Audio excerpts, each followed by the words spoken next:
দুলা ভাই প্লিজ, আপনি আপার সঙ্গে মিশবেন না, আপার সঙ্গে দেখা করবেন না, আপার সঙ্গে কোনো কথা বলবেন না, আপার কাছাকাছি আসবেন না, আপাকে নিয়ে ঘুরতে যাবেন না। কেন? কারণ আমার খারাপ লাগে, আমার জেলাস লাগে, হিংসায় জ্বলে পুরো আমি ছাড়খাড় হয়ে যাই।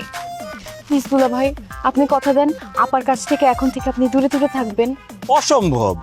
আমার বোর কাছ থেকে আমি দূরে দূরে থাকবো না, পারলে আরো কাছাকাছি থাকবো, সারাদিন চিপকায় থাকবো। আরেকটা জিনিস তো আমি বুঝলাম না, আমি আমার বোর কাছাকাছি থাকলে তোমার হিংসা লাগবে কেন, তোমার খারাপ লাগবে কেন? আমার কেন খারাপ লাগে আপনি বুঝেন না? না আমি বুঝি না।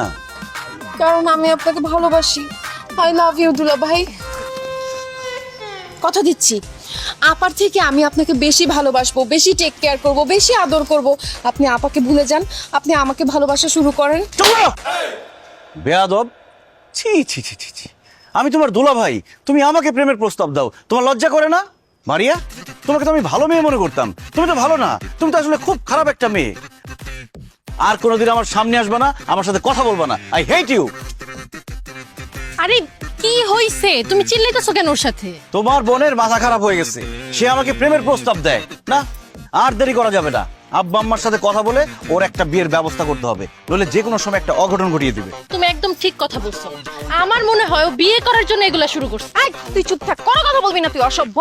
এই, তোমার কত বড় সাহস, তোমার বড় বোনকে তুই তুকারি করো, বেয়াদবি করো। কানে ধরো, কানে ধরো, এখানে কানে ধরে দাঁড়িয়ে থাকো। চলো আমরা অন্য পার্কে যাই।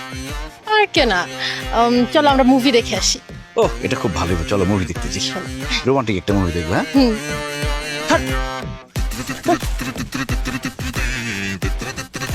মুভি দেখতে যাবি না? আজকে বাসায় তোর খবর আছে।